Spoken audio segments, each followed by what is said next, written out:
Haleluya, puji Tuhan, selamat pagi dan salam sejahtera di dalam kasih Tuhan kita Yesus Kristus. Kita bersyukur kalau pagi hari ini kita dapat ada sebagaimana kita ada dalam keadaan yang sehat, keadaan yang kuat dan diberkati Tuhan. Nah, itu sebabnya pagi ini sebelum kita beraktivitas, mari kita menyediakan hati dan diri kita untuk bersama-sama mendengarkan firman Tuhan. Mari kita berdoa. Bapa di dalam surga, Bapa di dalam nama Tuhan kami Yesus Kristus, pagi yang baik ini kami bersama-sama mau mendengarkan firman-Mu. Berkati kami semua ya Tuhan. Dalam nama Tuhan kami Yesus Kristus kami berdoa. Haleluya. Amin. Puji Tuhan, pagi hari ini tema firman Tuhan yang ingin saya sampaikan kepada kita sekalian, yaitu hidup sebagai tubuh Kristus. Sekali lagi tema firman Tuhan, hidup sebagai tubuh Kristus.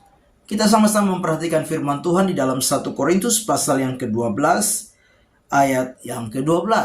1 Korintus 12 ayat 12, demikian firman Tuhan.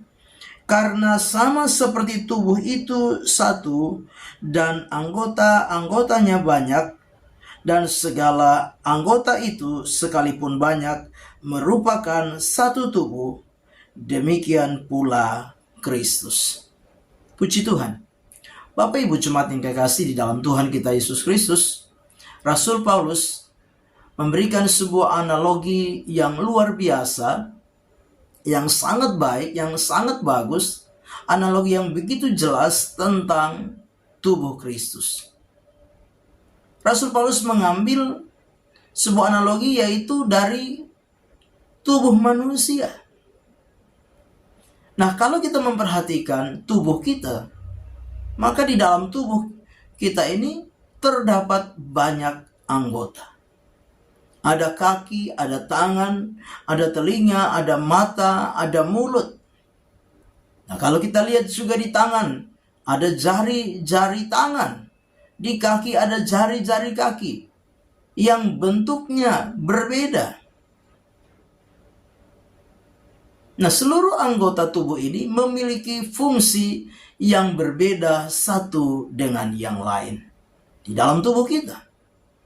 Nah, ini sebuah analogi yang sangat baik untuk kita memahami kehidupan kita sebagai tubuh Kristus. Sebagai tubuh Kristus kita menyadari bahwa kita juga adalah anggota dari tubuh Kristus. Kita masing-masing adalah anggota dari tubuh Kristus.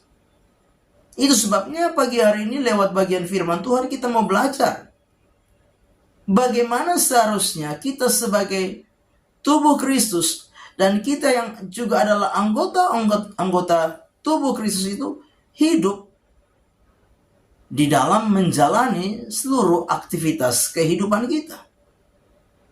Mari pagi hari ini kita mau belajar bersama-sama. Hal pertama yang harus kita pahami yaitu seluruh anggota tubuh memiliki fungsi dan peranan yang berbeda satu dengan yang lain. Sekali lagi, seluruh anggota tubuh memiliki fungsi dan peranan yang berbeda satu dengan yang lain.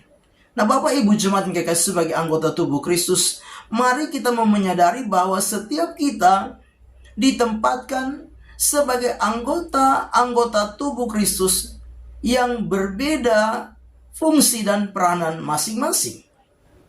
Sebenarnya kita ini berbeda satu dengan yang lain. Dengan maksud apa? Untuk saling memperlengkapi satu dengan yang lain. Saling membutuhkan satu dengan yang lain. Kaki tidak dapat hidup sendiri. Demikian pun tangan, mulut, mata, telinga. Semua itu tidak dapat hidup sendiri.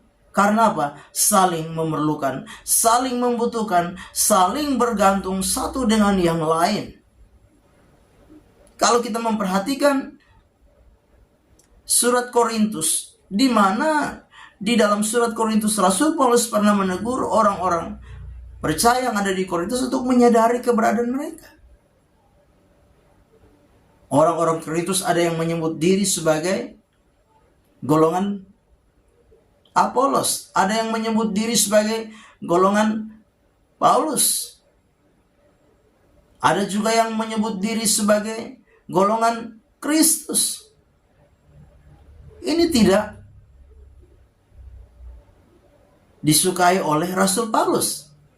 Itu sebabnya Rasul Paulus menegur mereka untuk mereka menyadari bahwa apa yang terjadi di tengah-tengah mereka menunjukkan bahwa mereka adalah manusia duniawi.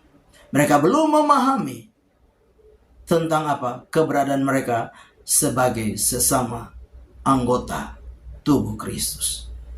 Bapak Ibu jemaat yang kekasih di dalam Tuhan kita Yesus Kristus, kita perlu menyadari sebagai sesama anggota tubuh Kristus dengan fungsi dan peran kita masing-masing. Sebenarnya tujuannya adalah satu. Tujuannya adalah untuk Tuhan dan bagi kemuliaan nama Tuhan. Amin. Kita berdoa. Bapa di dalam surga, Bapa di dalam nama Tuhan kami Yesus Kristus, biarlah firman Allah yang sudah kami dengar pagi hari ini senantiasa boleh memberkati setiap kami. Firman Allah ini boleh membawa kami untuk kami menyadari bahwa kami sekalian adalah sesama anggota tubuh Kristus yang saling melengkapi, saling menolong, saling membantu dengan tujuan hanya untuk kemuliaan nama Tuhan. Berkati kami semua ya Tuhan. Segala puji, segala hormat dan kemuliaan bagi nama Tuhan. Kami serahkan seluruh hidup kami sepanjang hari ini dalam tangan-Mu ya Tuhan. Apapun yang kami upayakan dan kerjakan, Tuhan Engkaulah sumber berkat. Engkau yang akan memberkati, membuat segala yang kami upayakan berhasil di dalam hidup ini. Kami serahkan semua dalam tangan Tuhan, melangkah bersama dengan Tuhan di hari baru ini. Kami mengucap syukur dalam nama Tuhan Yesus Kristus kami berdoa. Haleluya. Amin. Selamat pagi, Tuhan Yesus memberkati.